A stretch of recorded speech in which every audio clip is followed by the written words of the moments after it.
தெனாலிராமன் மற்றும் திருடப்பட்ட மாலை. ஒரு நாள் ஒரு பணக்கார வியாபாரி தனது விலைமதிப்புள்ள மாலை திருடப்பட்டு விட்டதாக கூறி கிருஷ்ணதேவராயர் அரசரின் அரண்மனைக்கு வந்தார். அரசர் இந்த வழக்கை தெனாலிராமனிடம் ஒப்படைத்தார். தெனாலிராமன் வியாபாரியின் வீட்டிற்கு சென்று அங்கிருந்த அனைவரையும் கவனித்தார்.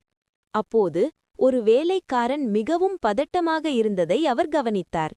அனைத்து வேலைக்காரர்களையும் அழைத்து தெனாலிராமன் கூறினார், இன்றிரவு உங்கள் தலையணையின் கீழ் ஒரு மந்திர குச்சி வைக்கப்படும்.